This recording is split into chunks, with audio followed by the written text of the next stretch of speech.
Hi, it's Tim. Thanks for listening to this week's edition of Inside Today's Country. You can find my other podcasts on my website, timblackonair.com. That's timblackonair.com. Plus, you can find my voice demos, imaging demos, and more. Check it out, timblackonair.com. Welcome to Inside Today's Country, the show that gets the real stories from today's country stars. Stories you haven't heard anywhere else. Your host is Tim Black. Tim has been on the radio interviewing the biggest stars in the business and discovering new talent for more than 20 years. And now in his very own podcast. Are you ready? Let's go inside today's country. This week on Inside Today's Country, we meet up with newcomer John Anderson. Hold on, we've heard that name before. He's a new John Anderson, and he says it's kind of interesting being compared to the old John Anderson. It's not bad. It's a little weird getting compared. We'll find out about the new John Anderson next as we go inside today's country. Mama told me work hard, get it done. Get out there and have fun. Daddy drove me to all my games, said keep your eye on the ball, son. He woke up at 4 a.m., worked 12 hours just to do it again. When Saturday night came around, he'd buy the town a couple rounds. We grew up on backyard beers with a couple of friends. Summers by the pool and long weekends. Bonfire parties staying out late. Falling in love down by the lake. Seeing city lights in the distance. Yeah, come on, we wouldn't want this. Just grew up on it. Welcome to this week's edition of Inside Today's Country. Thanks very much for listening to us. Make sure you like and subscribe and give us a share whenever you find our podcast. Well, this week we welcome newcomer John Anderson. You might be scratching your head going, hold on, that name's been around for a while. Nope, this is a newcomer by the name of John Anderson. He's got a brand new single out, and you're based out of where, John? I'm based out of Barrie for ever, really, and then I've moved to St. Catharines from there. St. Catharines is another very pretty city in Ontario. Yeah, it's gorgeous. My parents actually grew up there, and that's part of the reason why I went to school down there. Okay. Well, let's find out about John Anderson. Now, I mean, we're going to start, obviously, we have to start with the obvious, that there was another John Anderson in country music, and now there's you.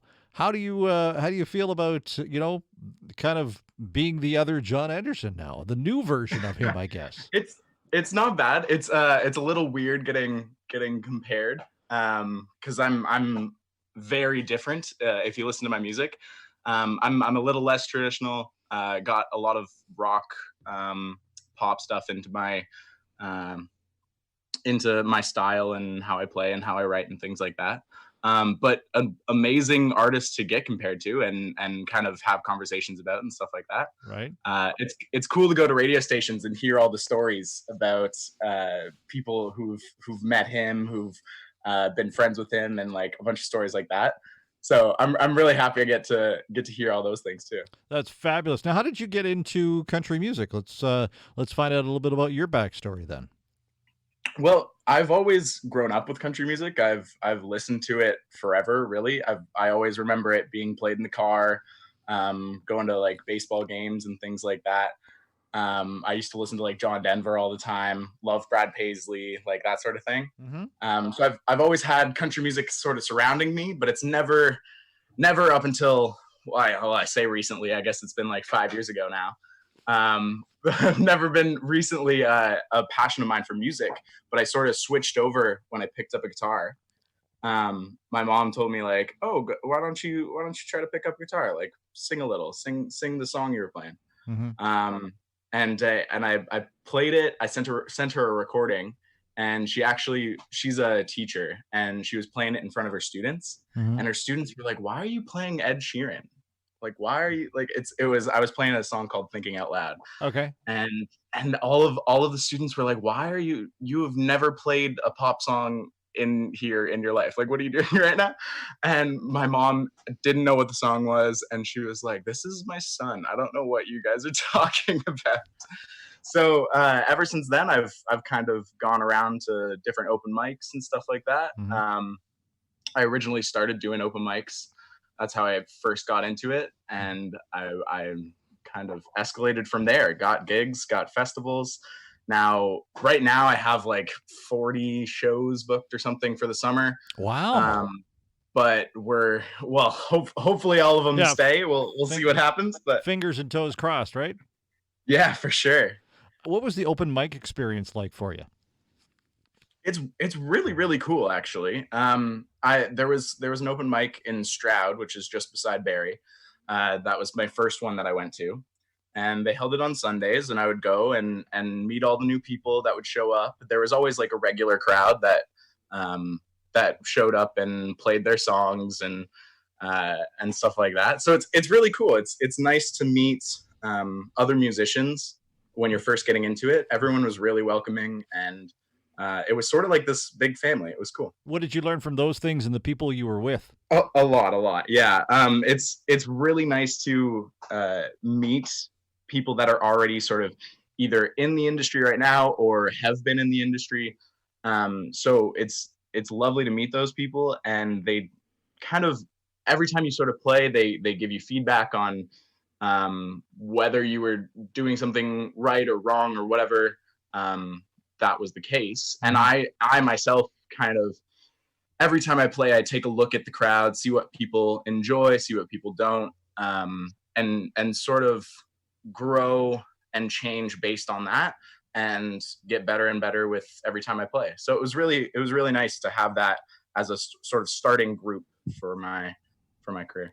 Now, you were saying that you have a little bit of rock in your repertoire, rock pop kind of thing. You're not the same as the original John Anderson.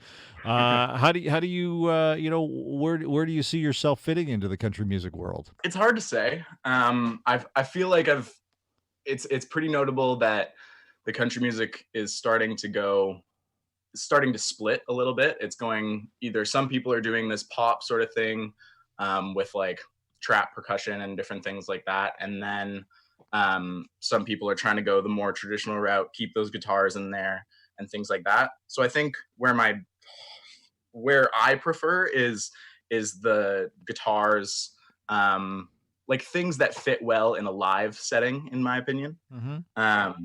I don't know. It's tough to put a label on it, but I would definitely say I'm more of a rock kind of country music, especially for this first single. But I have such a huge variety in the songs that I'm writing and in what I listen to, so it's hard to pinpoint. Let's talk about your first single. The title of it is Grew Up on It. All right, you grew up on it. Let's there's a story there somewhere.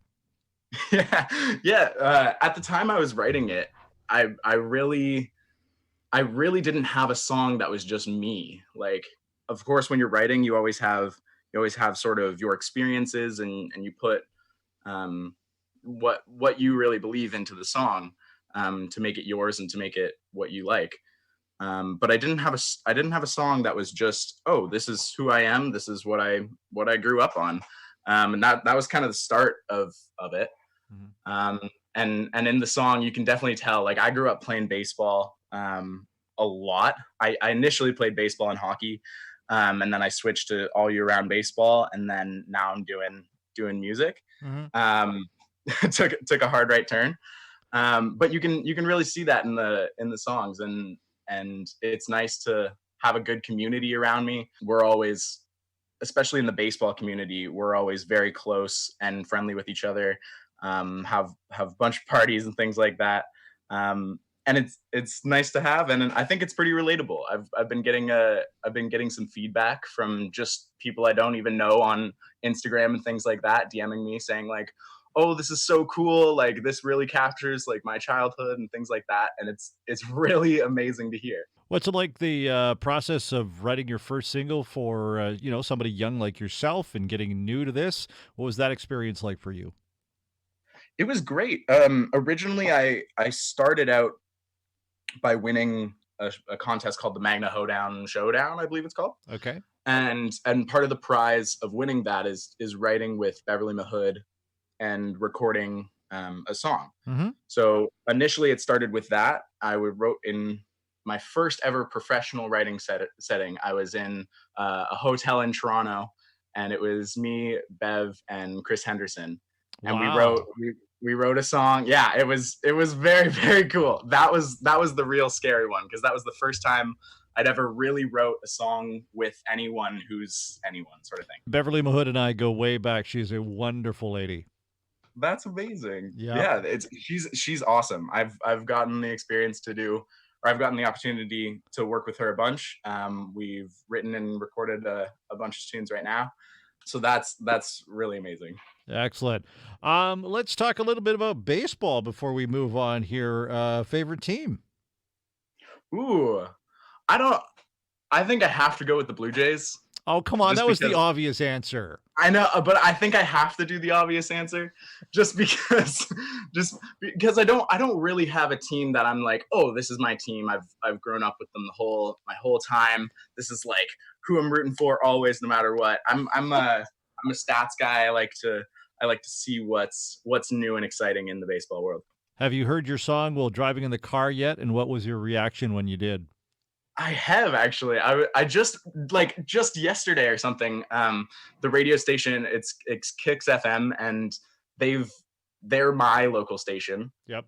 Or I say local, I think they're based in Aurelia right now. Mm-hmm. But that's the radio station that I always listen to. And for the first time, I heard it on that radio station while I was driving the car. And it's just like, what is going on, right? Like, I'm listening to myself in the car on the radio as I'm driving to wherever, right? Like, it's so surreal to me.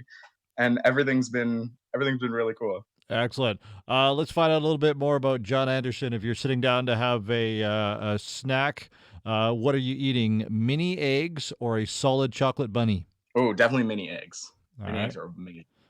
Soft drink of choice, Coke or Pepsi? I would go Coke, but I'm not really a soft drink kind of guy. All right. Now, to be a true Canadian, double or plain black coffee? Plain black. And how do you feel about the new Tim Hortons lid, by the way? And the reason I asked is because this has come up in a few podcasts. Jamie Warren a couple of weeks ago talked about this and his love-hate relationship for it. So I had to ask. Yeah, I think it's interesting. I don't like the fact that they're trying to change to match other restaurants and things like that, but I do kind of prefer the lid almost. Oh, there you go. Which is it's like a yes or no thing. It doesn't really matter to me. Who are the artists? We talked about the fact that you listened to Brad Paisley and others when you were growing up. Who have you connected with in the current country music world besides Bev Mahood and a few others that you're looking up to and say, hey, I want to play with those people and I want to perform with those people, or on the other side, I'd like to write with them as well. Yeah. Really, the opportunity to write with anyone would be amazing. Like, anyone of that sort of status would be awesome. But I was at Boots last year and saw Cole Swindell play, and just to see his sort of facial reactions of when the crowd was singing back to him, and different things like that, you can really tell he's just having the time of his life on stage. Right. And I would love to be able to write and record or be on stage with him. That'd be awesome. Excellent. John, where do people find you on social media so they can download your music, buy your music, and become part of your experience? Yeah, JohnAndersonMusic.com is my website, and then John Anderson Music is pretty much all my socials. Excellent. Well, we hope we get to see you at some of those shows this summer. You said that you have like 40 of them booked, and hopefully you'll get to do them. And if you ever head out, the West Way, make sure you stop by and say hi to us. And we wish you all the best in your new adventure, my friend. Thank you so much. Thanks for listening to Inside Today's Country with Tim Black. Don't forget to like and subscribe. This has been a TimBlackOnAir.com production.